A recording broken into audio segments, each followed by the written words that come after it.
Hey, it's Holly. Stay tuned after this episode for some follow up and tips on what you're about to hear. Enjoy the episode.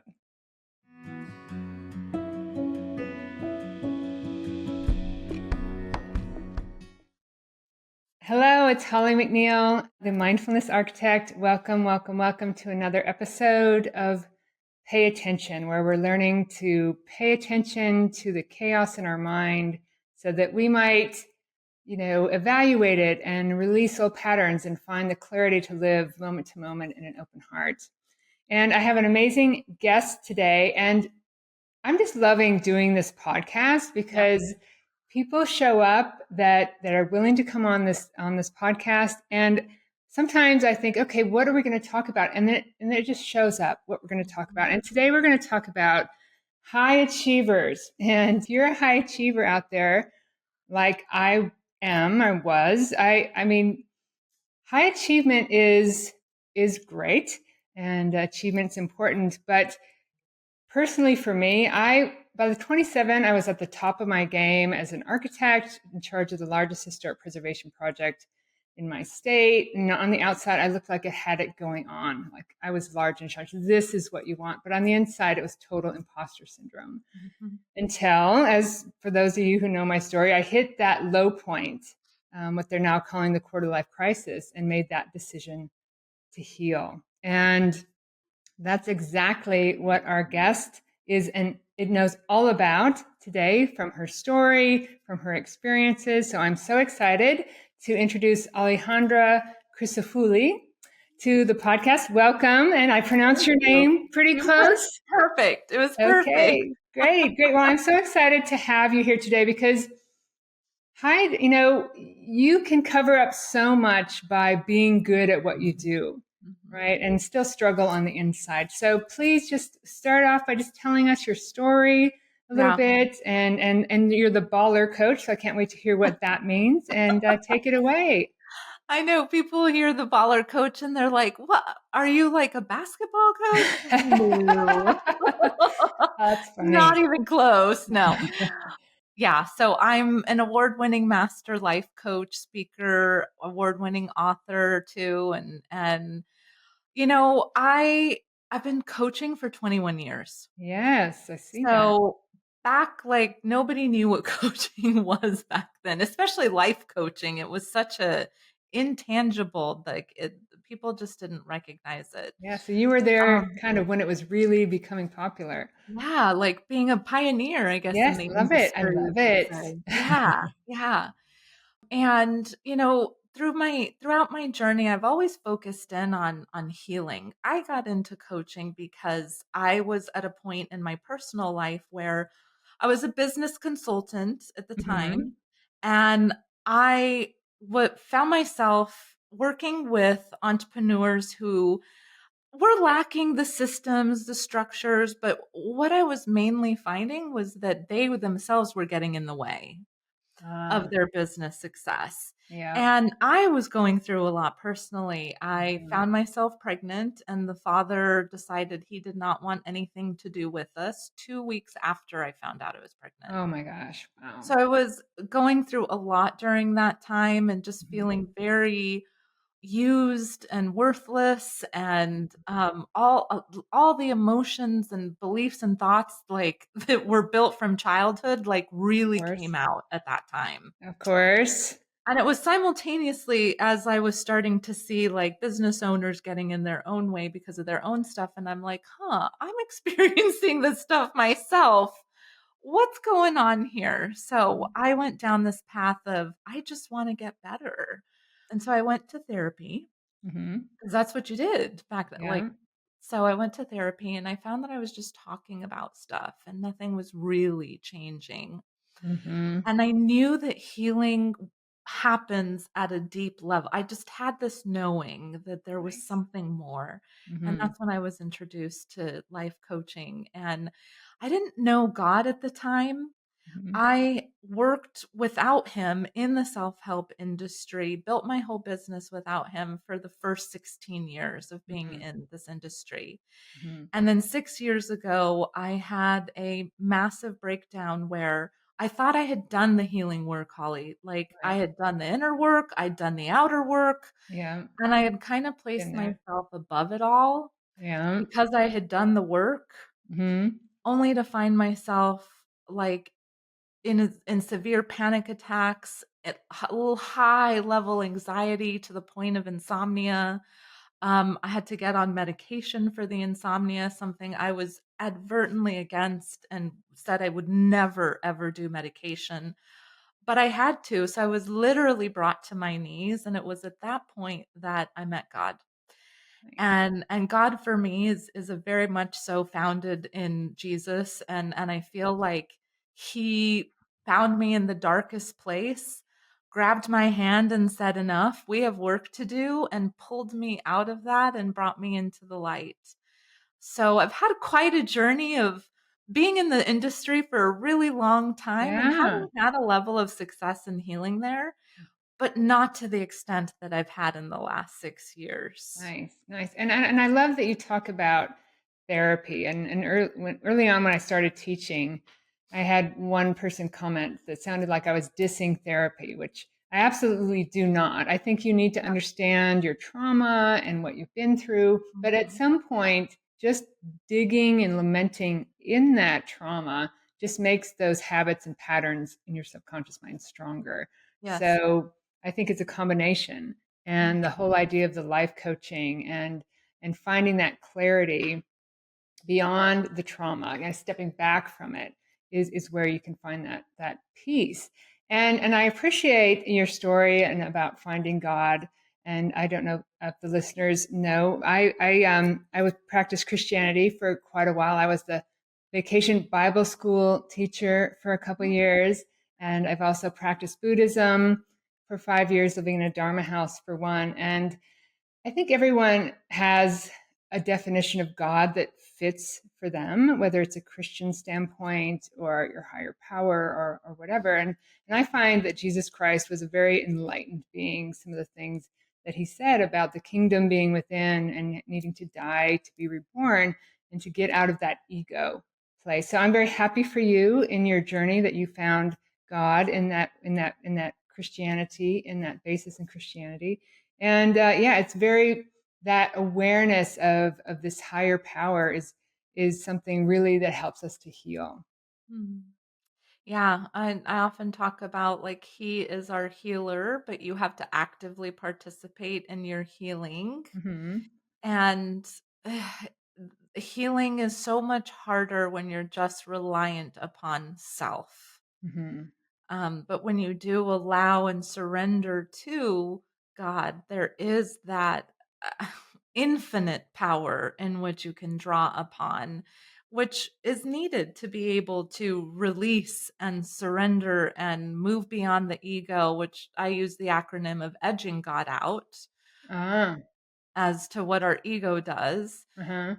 And there's just having, I think it's part of the gift that I was able to experience doing self-help work without God as a foundation and now with him, Hmm. because the power is so different, and I have that unique experience of seeing both sides and being able to connect with someone who has been in one place or the other or needs to get to the other. Yeah, yeah. I think that a lot of religions in Christianity all point back to that. We're either entangled in our thoughts, emotions, and feelings, our ego, our habit, and we can't even see that there's so much more in Mhm. God and life and Jesus, in trusting that awareness, that conscious awareness that we were when we first got here, that Yes. soul, right? Yes. Because when we first arrived, I mean, I wasn't named Holly and you weren't named Alejandra. We Yeah. were part of that greater peace, and going back to that. And so clearly, getting back to that is where you're going to really find your power to make a difference in this world. So, Yeah. Yeah, I refer to it as we're human beings, right? yeah, So we're both human and and and being. being, yes, exactly, And exactly. So, the yeah. so let's talk about that. You've worked with a lot of high achievers, and do you see in them? I mean, I know for my own experience that I was doing I was doing from what the ego was telling me to prove I was worthy and to prove, that I can be lovable and I have things to say until it just didn't work anymore. And Yeah. then you hit a low point. And do you find that people really have to hit that rock bottom before they kind of make that change? Or what have you seen in your experience? Yeah. So, yes and no. I feel like people can make change happen for so long before then they realize, like, oh, that wasn't the actual full change. It Hmm. was small changes that allow some things to get better, but not at the core root Hmm. level of Hmm. change. And that's where people have to, like, decide to get to, because the core root of things is that's hard. It's Yeah. deep and it's Hmm. work. Yeah. So, yeah, I feel like people have we tend to wait until we're suffering long enough Yeah. That and they can't find hard any enough. other way out but to let Exactly, but go. to Yeah. do it, because the other way is like, "Oh, it's not that bad, but I could use a little change here." But really, the massive one, yeah, we do tend to wait until we're just in a place of complete suffer, and it's like, Yeah. "I have no other choice. I have to do it now." Yeah, yeah. And it is a choice. It is definitely a decision. I remember exactly when I made it at age 34. And for those of you out there that are stuck and struggling, it's not that you even have to know how to get out of it. Your ego isn't going to try to get you out of it. One of the things that your mind does is try to keep you safe by keeping you within that conditioning. Yeah. So maybe you can't even see a way out, right? but Yeah. but that Yeah. belief, that faith that there's more is Mhm. is I think what helped me find my way. Absolutely. Yeah, and it is a decision. So the word decide comes from the Latin word side, which means to kill off. So Okay. when you decide something, you kill off every other option. It's Okay. done. I did That's not know that. Yeah. and it's something that's needed when you're healing. Like, that decision has to be made. Otherwise, you're just going to fall into what is more comfortable or what feels more Familiar. natural. That's right. That's Yeah. right. Being familiar with pain sometimes is why people don't want to leave it, because it feels safe and they Yeah, don't know what else there is. So there's an element of trust there, right? Trust that there has to be more. Or for sure. yeah. Yeah, absolutely. So you teach a course, or is it a Yeah, 180 method? What yeah, what is that? Tell it's us the what that is. 180 method. 180 method. Okay, 180 method. Okay. Yeah, so typically as high performing women, we're very enlightened. We know that we have to do some self-development. It's one of the biggest things that a high performing woman does is focus on the self-development aspect. But what I see happen traditionally is that we do a lot of work thinking that it's creating the change or causing the change, but that decision hadn't been made first, like we were talking about. So, what happens is whatever self development work we did or do ends up taking us into a 360 cycle. So you do a bunch of work only to end up exactly where you started. And I hear this often from these women is like, I've done a lot of work, but I don't know why this thing keeps coming up. Or I've gone to this coach and this program and read this book and that book and but I'm still struggling with this. And I thought I had done the work. I don't know why. I'm still struggling with it. So it's a 360 cycle. And so the 180 method is literally the directional shift to that helps get people off of that hamster wheel and literally turn away from what is not working towards what is and will continue. So that is, like, fundamentally what the 180 method is about. Yeah, I love that. I talk about, our life is like an ocean liner and it's heading in one direction. And it takes time to shift that and to move it in another direction. It takes Yeah. time and consistency and commitment. And I hear you what you said with highly intelligent, successful women. They know, okay, self help, that's important, and Yeah. they check the boxes. Yep. And, but life has a way of repeating things, showing you something. And if you didn't get it the first time or the second time, it's going to show you again. And I can vouch for that in my own life.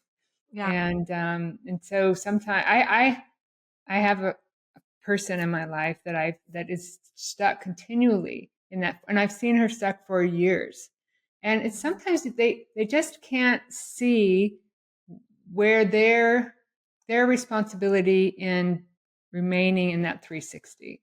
Mhm. And so what do you I mean, sometimes you can't say anything to people if they're not looking for to themselves for that reason. But how do you help people find that 180, and rather, to stop spinning? I mean, Yeah. how do you do that? Yeah, I often go to the question route, and the reason why is because people resist what they hear but believe what they say. You resist what they hear. Okay. Oh, But good. believe That's what they also very say. interesting. Okay. Yeah. So by asking someone a question like, how long have you been dealing with that? The that being whatever that kind of stuck area that is you're recognizing. Uh-huh. How long have you been dealing with that? Oh my Hmm. gosh, my whole life. It's something that's such a, or, ever since such and such time. Great. So is that something you want to continue to deal with? Well, no, it's so frustrating. Like, da, da, Yeah. da, da, da. Hmm. Okay, so what are you going to do about it then? Right. It's Okay. really like getting us to be able to see, like, that's why it's important for you to be able to own, like, no, this has been happening for a while. No, I don't want to keep doing it. Yes, I want to get out of it. Okay, what are you willing to do out of it to get out of it? It's that taking ownership and Yeah. allowing somebody that space to be able to, oh, right, almost have that realization of like, wow, no, I don't want to. How long Yeah. am I going to do this? Yeah, this is my own self-creation. Instead of, Yeah. looking outside at the outside world, what's keeps showing you that creation, taking that responsibility is big and hard for people, right? It's Yes. hard for people to admit that, it was I talk about, you know, kind of manipulative and controlling people in my life, and how I lived in the Black Hills of South Dakota, and to move away from, I moved to Minneapolis, and I moved to New York City, where there were even more, and I could put them all on a table around the table, right? And the Yeah. only Yeah. commonality that they had was me. Mm. Right. And so I had to look at my own behaviors and Mhm. my need to be right, or to achieve. When I let that go, when I was able to see it and let it go, like it was like there was even there those people were still there, but they didn't get inside anymore. Yeah. It built Yeah. that trust, that understanding, that clarity. So Yeah. it's a big step. It is a big step. And I think being able to maybe make even a distinction, a language shift, because our tongue is powerful, Yeah. Yep. right? And so language is just so important, and responsibility can feel very heavy and burdensome, but yet ownership, the Okay. same kind of concept, but Mm-hmm. ownership feels so much more empowered and alive and like free. So it's more about like being able to take the ownership. Mhm. Yeah, you're right. You're right. I do like that. It does have a different responsibility, is like, you're responsible for this, and Yeah, like it's your fault right. And you get versus, yeah, defensive and your defenses go up. But but yeah.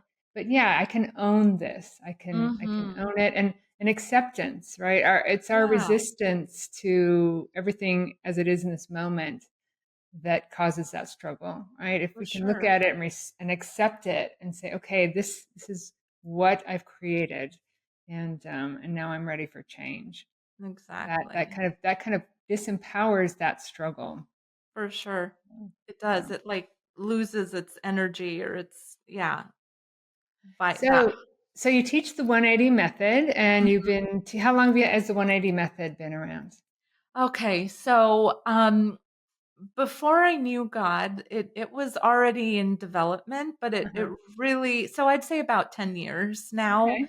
but it really took hold in these last 6 years and has created more of a movement now. So, Nice. yeah, Nice. Well, I think that it sounds fascinating. Is it a course? Is it a great class? question. Yeah, so it's mainly it is a program, a Mhm. coaching program that's Okay. delivered either one-on-one or in a group course. Okay. Mhm. And is this kind of your the culmination of what you've come up with? Is this what you enjoy teaching the most? Is this where you Like, see the most kind of yeah. transformation? Yeah, it is. Yes, I enjoy the most, feel the gifted the most in, have seen the most transformation, absolutely.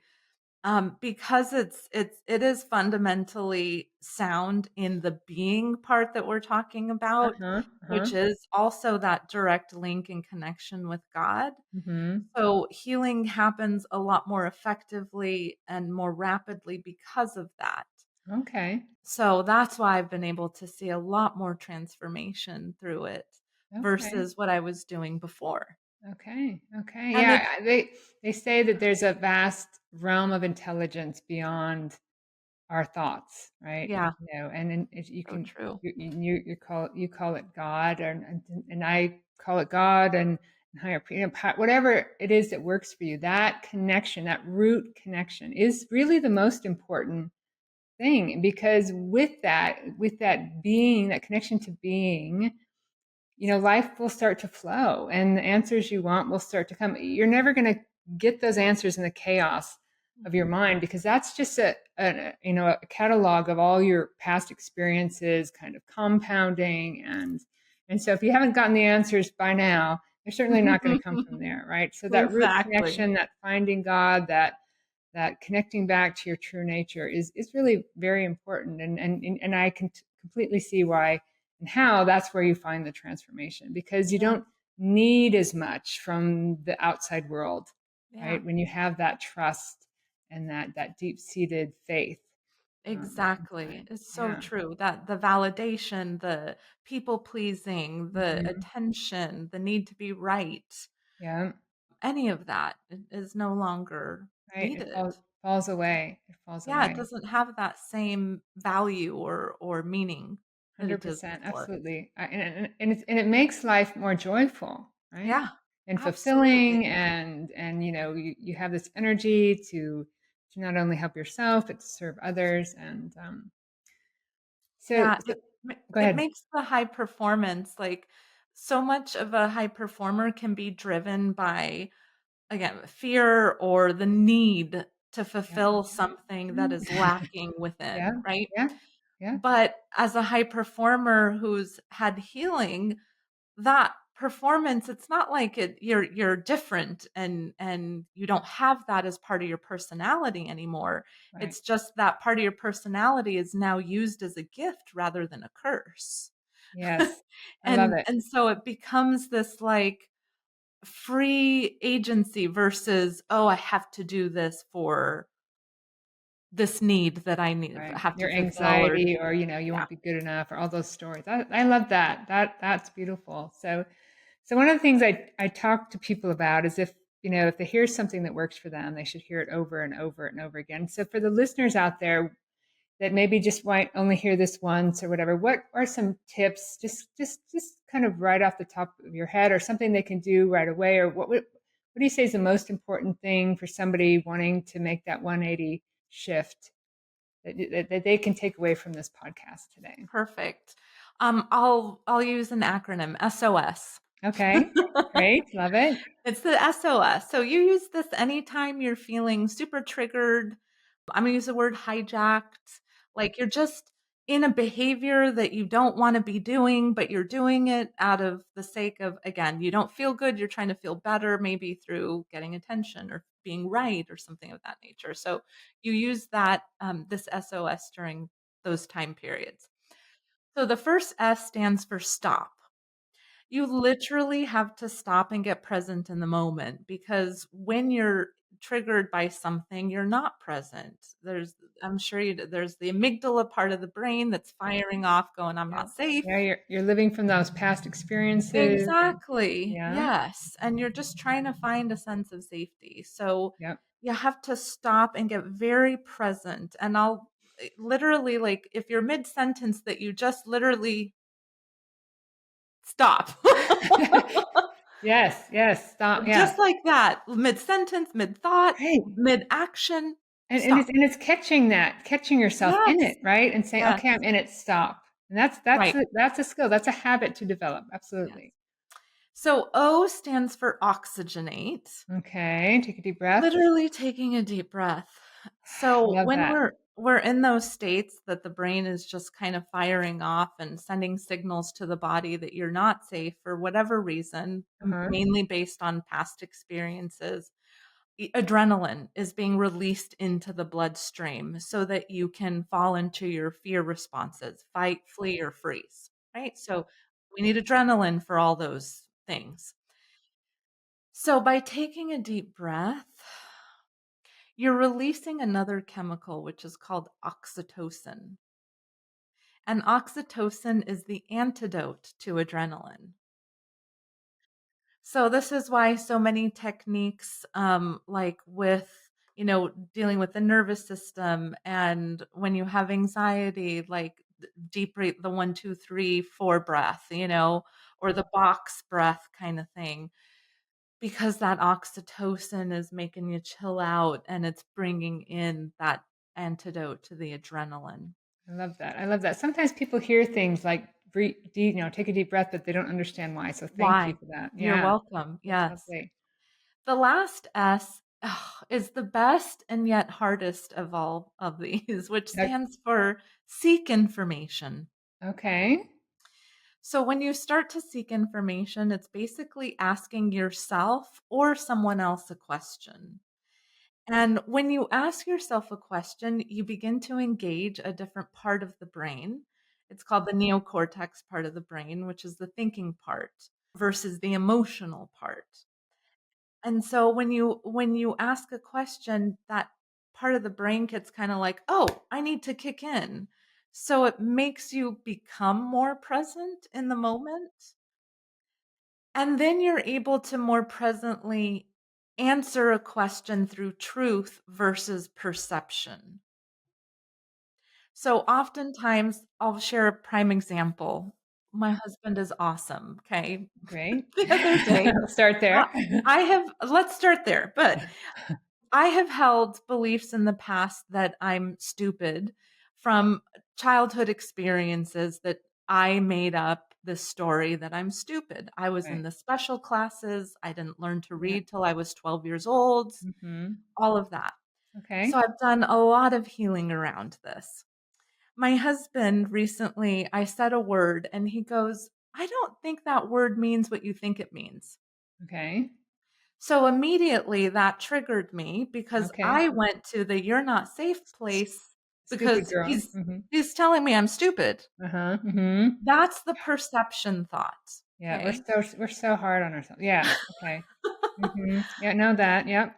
And Okay. in the past, that would have sent me into a not great behavior, mine and fear response, which is fight, and Yeah, controlling would have been yeah. the behavior, and I Mhm. would have been like, "Excuse me? Oh, let me look it up right now, and I'm Yeah, gonna yeah. show you what this word means." But instead, I was able to stop, take a deep breath, and then seek information from a truthful place. So my question to myself was, what is really upsetting me right now? What did he really say? Are like two of the questions that I was asking. But what's really upsetting me? I think he's saying that I'm stupid. What did he really say? I don't think that word means what you think it means. So it made me like, okay, let me gain some clarity from him. And so I asked him a question then. What did you mean by that? And he's like, "Well, I'm kind of confused on it because I think it means this, but I don't know. Maybe you're right. It might mean that." And so we had this whole conversation around it.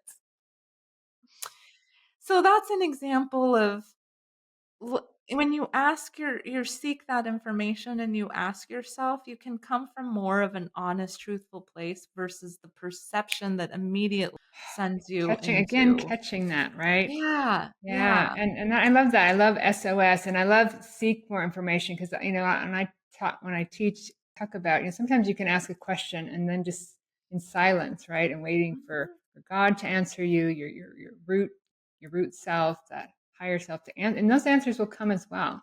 mhm. So seldom is, and probably never is, the answer in that chaos, in that Yeah, quick response, and so yeah, learning that is very very valuable. So. I exactly. love Yes, it. I love it. Thank you so yes. much. And thank you so much for being on our podcast today. How do they find you? How do they get a hold of you? Yeah, great question. You can find me on Instagram or YouTube at The Baller The Coach. coach. You Oh, can did you say basically what that find. meant? The baller coach? What Oh, did I you? did not. Okay, tell us. So, Tell us. yeah, yes, it's kind of funny. So, I was at an event Uh-huh. and I had a client. I was looking to rebrand, and I had a client who said something. She was like, "God, you're such a baller, Alejandra." And I'm like, "What does that actually mean?" Because I like it, but I'm not sure that I like exactly what it means. Okay. So here's what it means is Okay. it means that I choose to win the fight against fear, to speak through truth instead of falsehood, and to promote wisdom rather than confusion, and to focus on faith beyond obstacles. Ah, I love that. So Did you that's come what up with being a that baller meaning, or means. does that what I mean? If you look it up, is that what it means, or did you come up with that meaning? I came up with that. Yeah. I love it. I Yeah. love it. And so the baller coach on Yep. Instagram. Yep. Or YouTube. Our YouTube, great, great. Yeah, I have seen some of your YouTube, and you've got some videos up there that are very Yeah. helpful. So this has been very educational and lovely, and people have some good tips to go with. So thank you so much, You're so welcome. Thank Alejandra, you. for your time Yeah. and for your faith and for everything that you do. Thank you. Likewise. Thank Yes. you, Holly. And thank you, listeners, for joining us on this journey, on this human journey, as we learn to pay attention and learn. We are very powerful beings, and hearing some of these simple techniques that are pretty actually straightforward, and really listening to them and making them habit. You'll start to see that. So thank you so much for joining me, and please join me for another episode of Pay Attention. So, thank you again for listening to Pay Attention today with Jen. And I wanted to follow up because she talked about how our nerves can be so sensitized and to keep us safe, right? Like the leaf falling on the house. And so last night when I woke up in the middle of the night, I took her advice and I used an affirmation about safety. And I just kept saying to myself, my body and mind is peaceful and safe. My body and mind is peaceful and safe. My body and mind is peaceful and safe. And I said it with as much belief as I could from an open heart, and I stayed calm, and that that it worked. I didn't have that kind of rush of anxiety in my gut that I usually have. I stayed calm. I went back to sleep. I woke up more refreshed. So again, thank you, Jen, for your great advice. And yeah, if if you're experiencing what I have, we need to find a way to calm that nervous system, and those acronyms absolutely, at least last night, worked for me. And so I'm going to keep going, and I hope it works for you too. Cheers.